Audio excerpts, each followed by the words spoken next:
Salamat sa inyong patuloy na ginagawang pagsubaybay dito sa ating discussions about mechanics of deformable bodies. At ang ating magiging topic ngayon ay tungkol naman sa torsion, how torsion is derived, and in the later part of the problem, I have prepared two sample problems. Guys, ano ba ang torsion? Pag sinabi nating torsion, ito yung tinatawag nating epekto sa isang object kapag ang object ay na-subject sa tinatawag nating twisting effect. Kaya kapag ang materials natin ay subject sa twisting, then the material is subjected to torsion.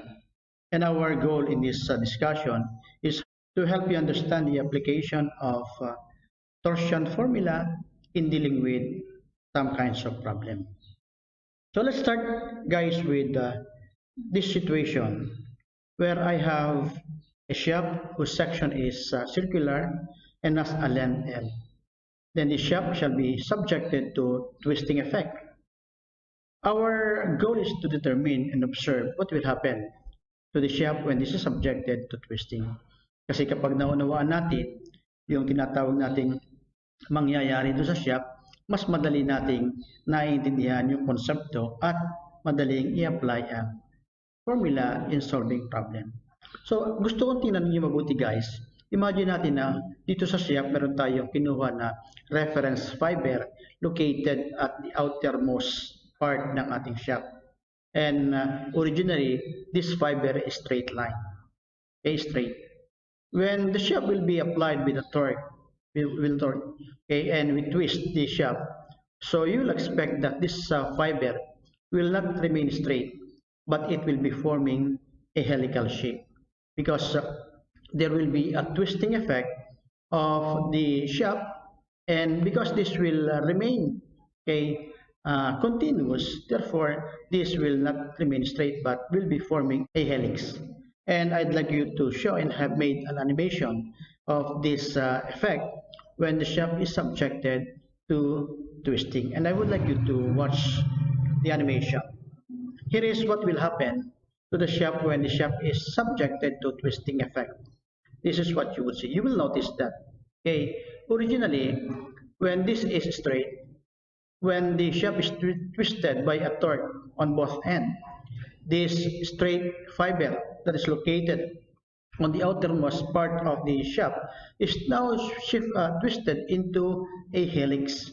Why is that so? Because the shaft is rotated at a certain angle due to the application of the torque. So ulitin natin na, ipakita ulit natin. So ganyan mangyayari, I made an animation. Pinakita ko lang siya in slow motion for us to have an idea of what is happening on the shaft. And to imagine, para ma-imagine natin paano nangyari yan. So we can imagine that this shaft being consisting of different thin layers that are placed side by side and joined together by elastic fibers until they form a shaft.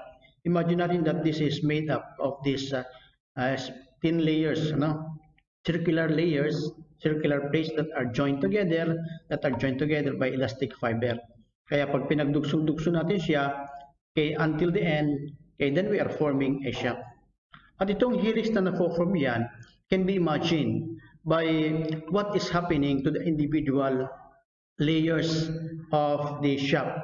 Imagine natin that we consider here two layers of the shaft. So, kumuha tayo ng dalawang layers, itong dalawang layers na ito that are adjacent to one another. In between the two, there is an elastic fiber that is joining the two. When the shaft is twisted by a torque T, then itong layer na ito, yung unang layer na ito, will be transmitting the shaft to the second layer through the means of the elastic fiber that joins between them. And the elastic fiber na nasa pagitan nila will be deformed until such time that this becomes strong enough to resist the load. Magkakaroon siya ng deformation, ipapakita dito na yung kulay-kulay nakita natin maliit. So nagkakaroon siya ng deformation until the fiber that is joining the two is strong enough so that the torque can be transmitted to the second layer. At kapag nangyari yan, then the two layers, the two plates will be joining as a unit, single rigid unit, and transmit the torque to the next plate. And because the two plates, the second and third, are again joined by elastic fiber, then the elastic fiber that are joining the two will be deformed. Okay, will be deformed. Okay, magkakaroon ng deformation, di ba? Until such time that this fiber is strong enough to transmit the applied torque to the next layer. Kapag nagkaroon ng deformation yan at na-transmit na yan, then itong tatlo na ito will be forming as a single rigid unit, transmitting the torque to the next thin layer. And similarly, yung fiber that are joining the third and the fourth will be deformed, magkakaroon ng deformation, ba? Because of the resistance of the fourth layer.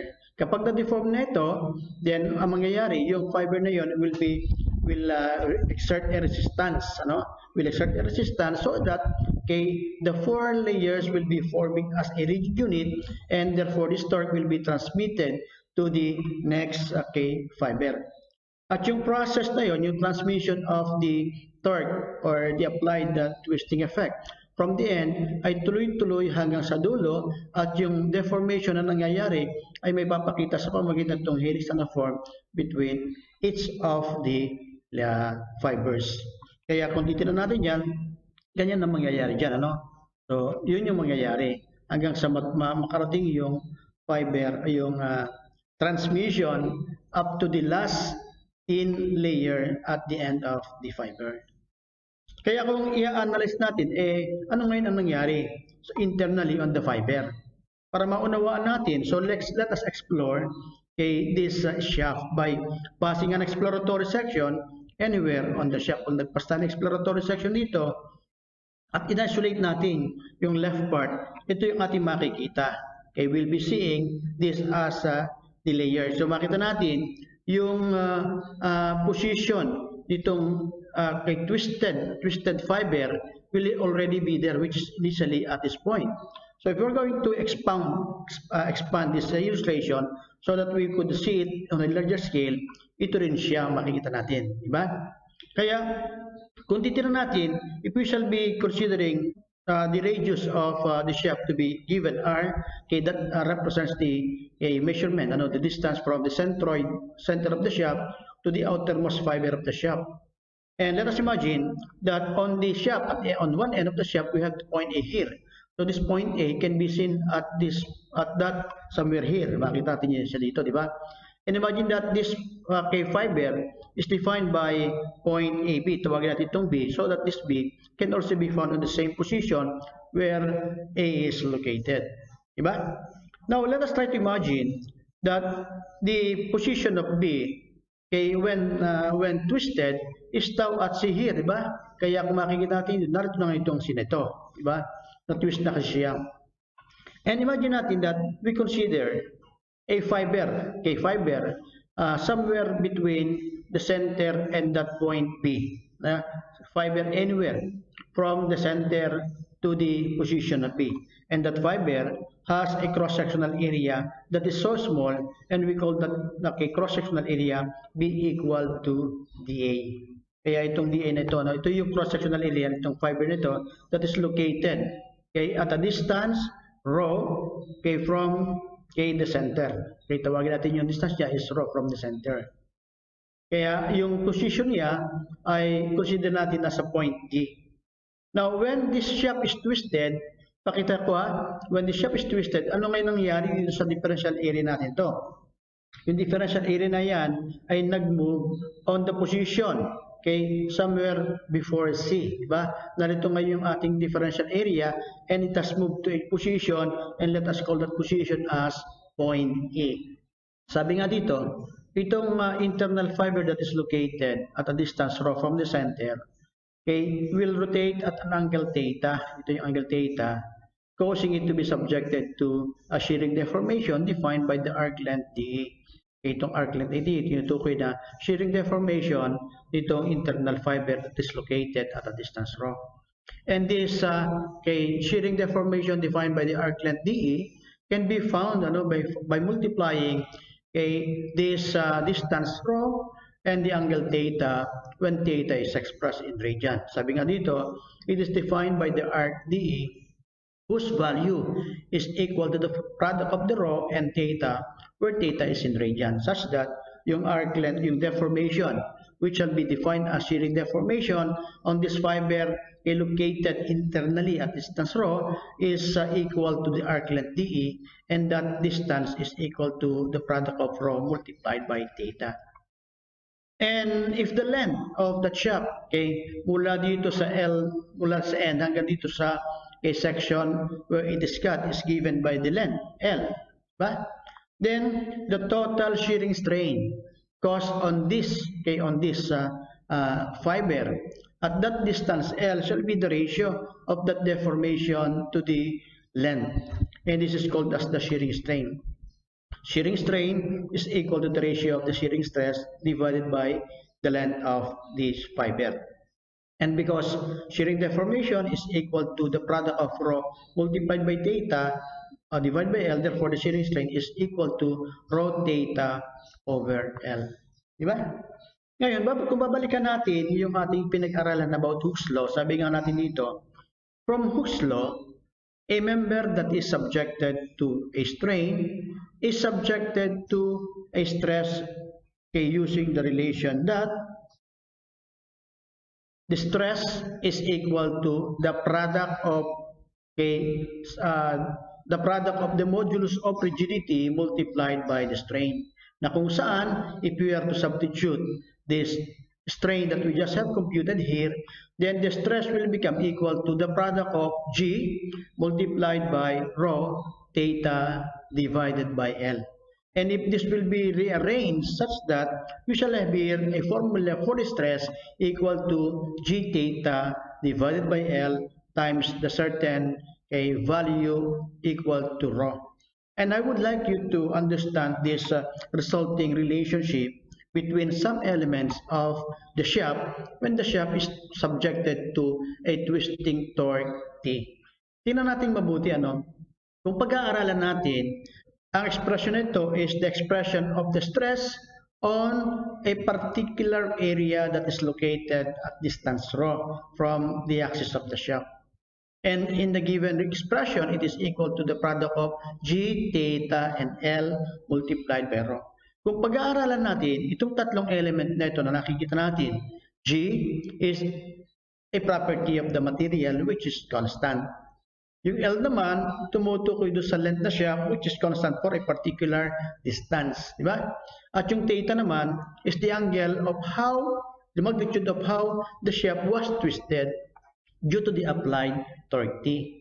So makatuwid, itong stress na ito is actually the product of certain constant multiplied by rho, which is defined as the position of the differential area from the axis of the shaft. So makatuwid, kung itong rho na ito ay mababago base doon sa position nitong differential area mula dito sa axis, sa makatuwid, itong stress na ito ay nababago din.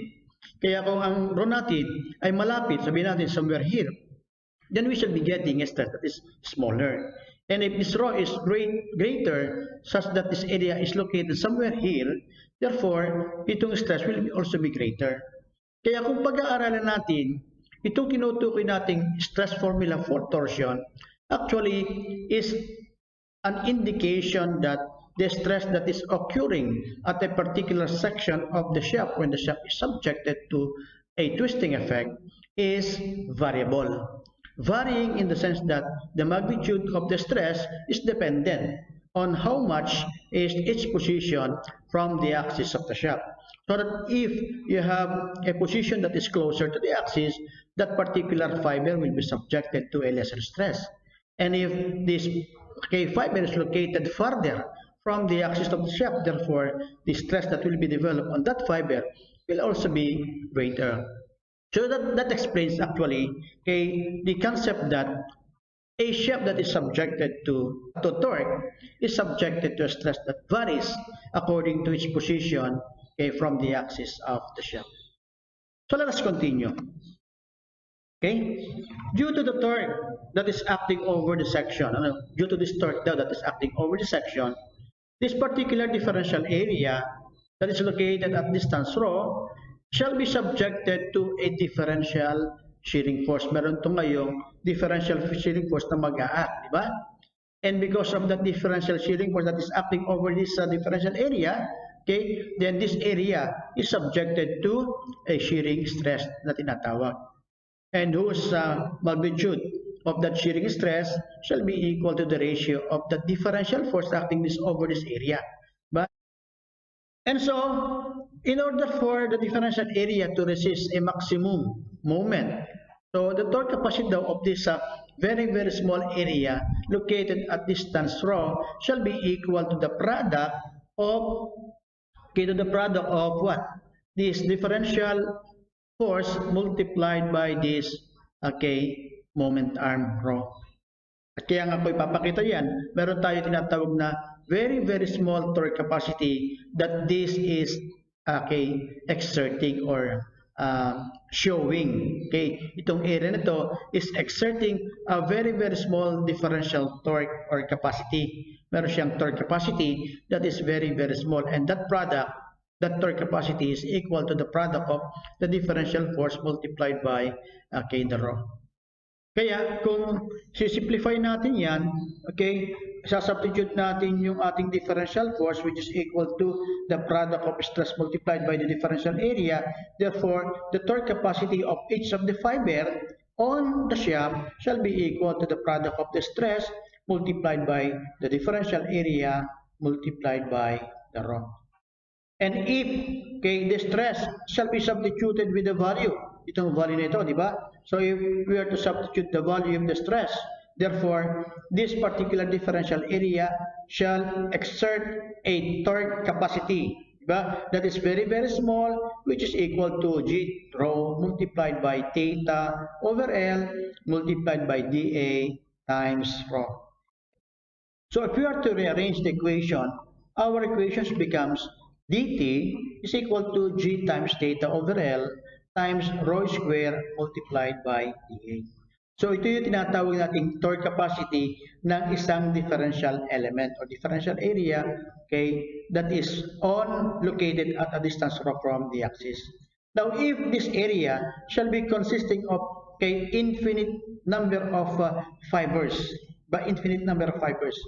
all those differential area, at pag pinagsama-sama natin yung lahat ng torque capacity ng lahat ng differential area within the shaft cross-section, therefore, we shall be taking the total torque capacity of the shaft. So that, if we are to integrate both sides of the equation, therefore, our equation becomes the integral of the differential t shall be equal to the product of this constant, g, theta, and L, because these are all constant, multiplied by the integral of rho square multiplied by dA. Now, in this expression, meron akong gustong ipaunawa sa inyo, di ba? Sabi dito, yung daw term that is equal to the integral of rho square dA is actually a property of the section which describes its moment of inertia about an axis perpendicular to the centroid. And this is called as the polar moments of inertia and denoted by symbol J. Kaya kung itong expression na ito ay papalitan natin ng symbol J that describes the polar moments of inertia of this cross-section, then our equations becomes equal to T being the integral of dt shall be equal to G times theta over L multiplied by J, where J here is equal to the integral of rho square dA, and that is denoted or defined as the polar moments of inertia. Ba? Kaya, kung sosolve natin ngayon yung theta, as I have explained a while ago, if we were to solve for this angle of twist that the shaft is experiencing due to this applied torque T, therefore theta shall be equal to TL over JG. Na kung saan, itong expression, sa expression nito, we shall be having theta as the angle of twist of the shaft expressed in radian caused by the torque. While this T is the torque acting on the shaft, the length is the length of the shaft, J is the polar moments of inertia of the section of the shaft, and G is called as the modulus of rigidity of the shaft. And for a shaft that is circular and in cross-section, it is possible that we shall be encountering a shaft that is solid but in section and having a radius equal to r or a diameter equal to d. So that if we are to give the magnitude of the polar moments of inertia of this kind of section, the polar moments of inertia of a circular cross-section solid whose radius is equal to r is equal to pi r to the fourth.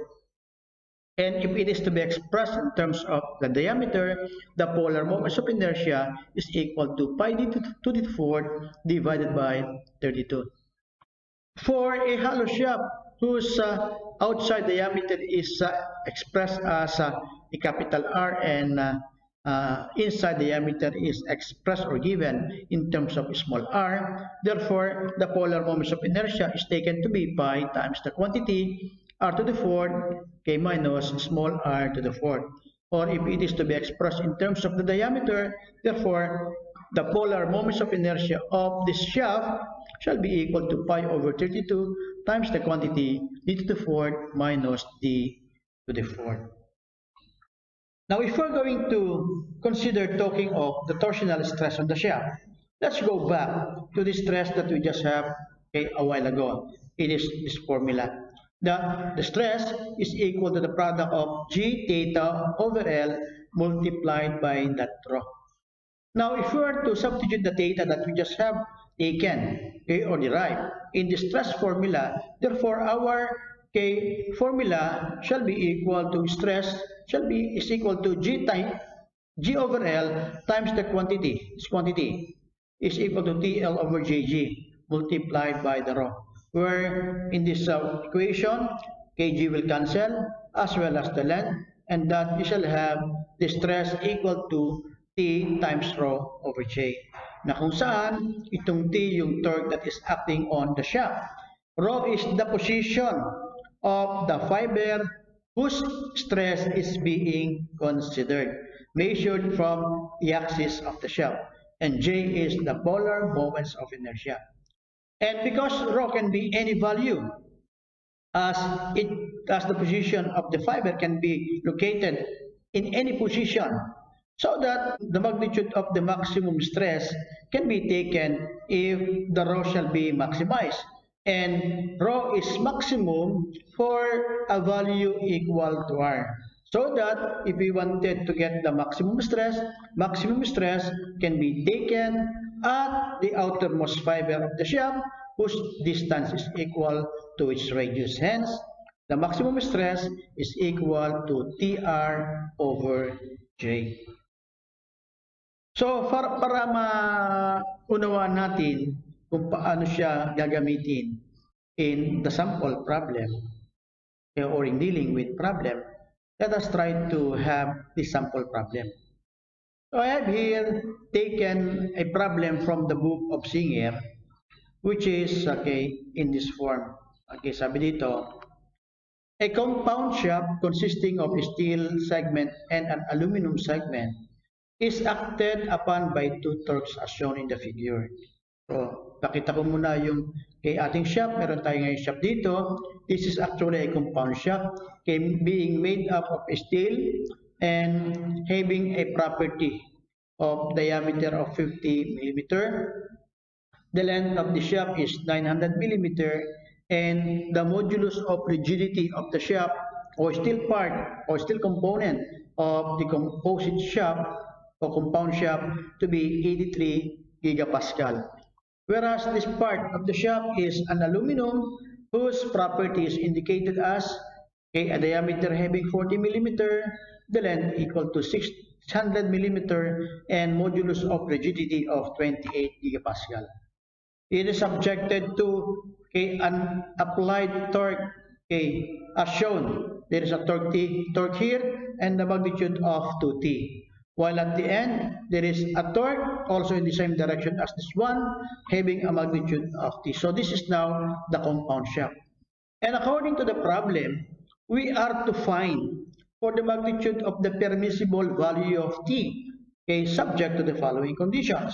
Letter A, that okay, the maximum shearing stress in the steel okay, would not exceed a value of 83 megapascal, or a maximum shearing stress in the aluminum will not be exceeding a magnitude of 55 megapascal, or the maximum angle of rotation at the free end is limited to 6 degrees. So for the steel, we are given the following: G is equals 83, and for the aluminum, G is equal to, okay, dalawa-dalawa pa, no? 28 gigapascal. So ang hinahanap natin dito guys ay kung ano daw itong value ng T para na kung saan yung ating conditions will not be exceeded.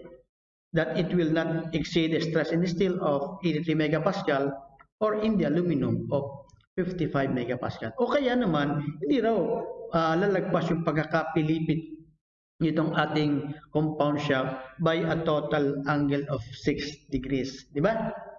Kaya solve natin yung problem, apply natin yung ating dinerive na formula dito. Okay, kung obserbahan natin, this support will be exerting a reaction, di ba? Will be exerting a reaction, and that it would have a value of T1. Say, for example, tawagin natin yung reaction as T sub 1. And if we were to consider the axis, tawagin natin itong, kunin natin yung gitna nito, di ba? Yung gitna nitong part nito, at yung gitna nitong part nito, so that if we will be joining these centers, then that centers will be defining the axis of the compound shaft. And if we are to imagine some reference position or lines on the compound shaft defined by the line AB, or this particular line on the steel, okay, defined by the position points A and B, diba? Yan, pakita natin point A and B na yan.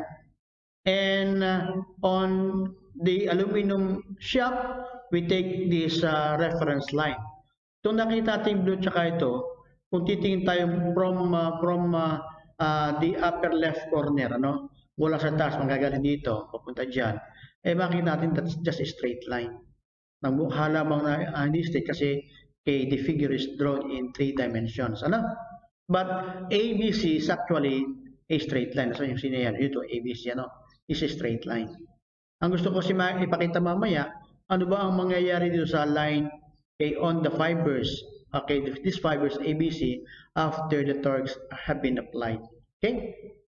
So if we're going to consider the whole structure as FBD, and we sum up moment about the axis equal to 0, diba? Then we shall be able to solve for T sub 1.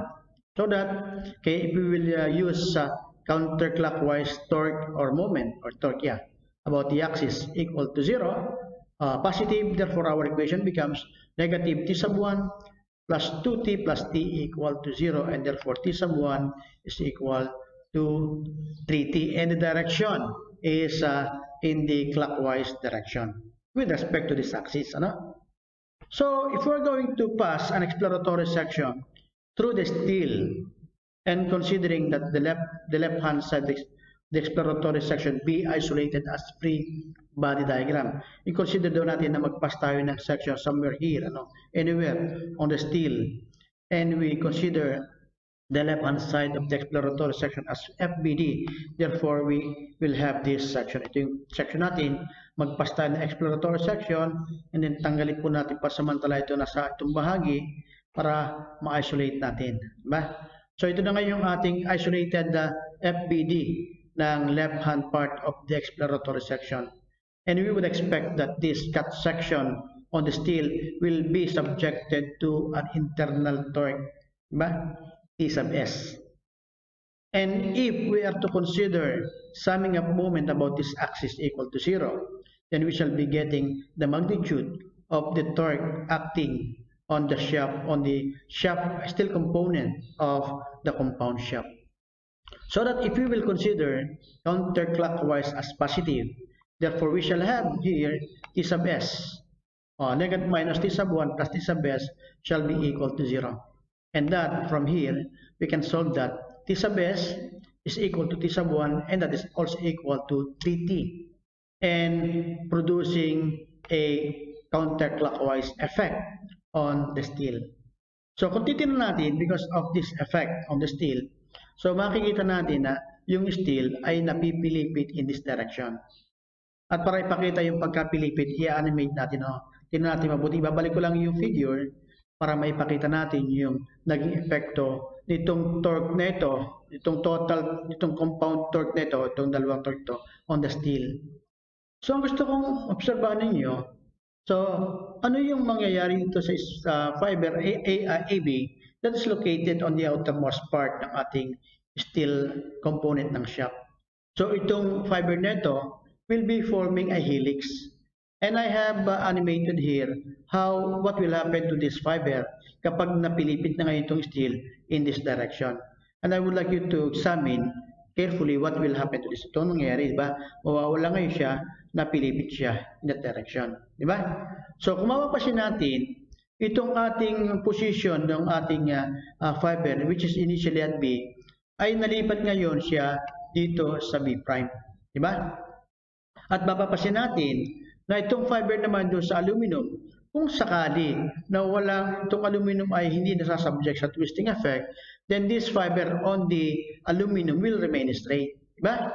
And itong C ay nalipat ngayon dito sa C'. Diba? At nakikita natin, because steel is twisted in that direction, from B to B', there is what we call an angle of twist on the steel, which is also the same as this angle of twist as shown if this will be viewed from the aluminum segment. Itong part nito is also the same as this part. Kasi gumalaw lang naman, sumunod lang naman yung C nung maikot ngayon itong ating steel. Diba? Considering that aluminum is not yet subjected to a twisting effect. But because aluminum is also subjected to twisting, therefore what shall we do? We try to explore the interior part of the aluminum, and we can do it by passing an exploratory section through the aluminum segment, and then we consider the left part of the exploratory section as free body diagram. So magpass tayo ng exploratory section dito, anywhere on the aluminum, magpass tayo dyan, and then we try to consider the left part. So tanggalin natin itong right part nito at makikita natin ito na ngayon ating pinutol na part ng aluminum, at because it is now cut, we will expect that this aluminum will be subjected to an internal torque. Diba? This will be the one that will cause the aluminum to be subjected to torsional effect and will also cause aluminum to be twisted. And if we are going to consider summing up moments about this axis, this axis equal to 0, we can find, if we will be assuming that counterclockwise as positive, then we shall have an equation that T sub 1 plus T sub 2 plus T of the aluminum shall be equal to 0. And from here we can find for the value of T of the aluminum equal to T, because if we shall be substituting T sub 1 equal to 3, therefore, T of the aluminum is also equal to T, and take note that it is directed in the counterclockwise direction. So, ibig sabihin ito, the aluminum will also be twisted in the same direction as the twisting of the steel. Kaya kung ipapakita natin yung twisting, ibabalik ko lang yung ating kabuuan, at ipapakita ko lang itong twisting nito. Ito yung tinutukoy kong matitwist itong fiber nito. Nire-represent ng B', C'. And I have made an animation and I would like you to observe what will happen. This is what will happen. Okay? Nagkaroon ng twisting. Diba? Nagkaroon ng twisting, and this part becomes now, the angle of twist of the aluminum. Diba? Angle of twist of the aluminum. Kaya kung titignan natin mabuti, if we're going to look at that value, in order for us to be able to solve for the maximum permissible value of T, then we explore each of the steel and the aluminum. Diba? Sabi nga, if we are to consider the strength of the steel, knowing that the steel has a maximum stress capacity of 83 megapascal, therefore, we know that the stress has a formula equal to T rho over J. So if we're to consider T rho over J of the steel having a maximum stress capacity of 83 megapascal, which is also equivalent to a unit of Newton per square millimeter, shall be equal to T of the steel, which is equal to 3T, and that is 3T. The radius of the steel is equal to 25 because this is 50. And the polar moments of inertia of the steel being equal to pi over 32 times 50 raised to the fourth. And so when we simplify this equation, we can find for the magnitude of T, which is equal to 679,054.16 Newton millimeter. Or if we are to express it in a larger unit of torque or in Newton meter, this will also be equal to 679.0546416 Newton meter. For the aluminum, if we are to substitute the properties of the aluminum in the stress formula, that is equal to the maximum stress being equal to TR over J. The maximum stress of the aluminum is given at 55 megapascal. T of the aluminum is computed to be equal to T. So you have here T. The radius of the aluminum is 40, and the polar moments of inertia of the aluminum is equal to pi over 32 times 40 to the fourth. Therefore, we shall have a torque capacity equal to 691,150.38 Newton millimeter. And again, if this shall be converted into a larger unit of torque, therefore this becomes equal to 691.15 038 Newton meter. But if you are to consider the requirement for the maximum twisting effect, according to the problem, the maximum twisting effect must only be 6 degrees. So that if you are to consider the maximum angle of rotation, so you will be looking that the total angle of twist at the free end shall be equal to the sum of these two angles. But angle of twist of the steel and the angle of twist of the aluminum. And if that is to be equated with the maximum angle of twist, which is equal to 6 degrees, therefore we can be able to compute for the maximum permissible value of T. Now if we're going to substitute, convert, because this is in degrees and we expect that the angle must be expressed in radian, and therefore we have to convert that by multiplying it by pi over 180. Thus, for the steel, so we have TL over Jg plus TL over Jg of the aluminum shall be equal to pi over 30. Now, substituting all the values of the elements for the steel, so you have 3T for the T, okay, multiplied by 900 times pi over 32 multiplied by 50 to the fourth times 83 times 10 cubed Newton per square millimeter. And this is for the steel. Whereas for the aluminum, we have T times 600 divided by pi over 32 times 40 to the fourth times 28 times 10 cubed Newton per square millimeter. And this must be equal to pi over 30.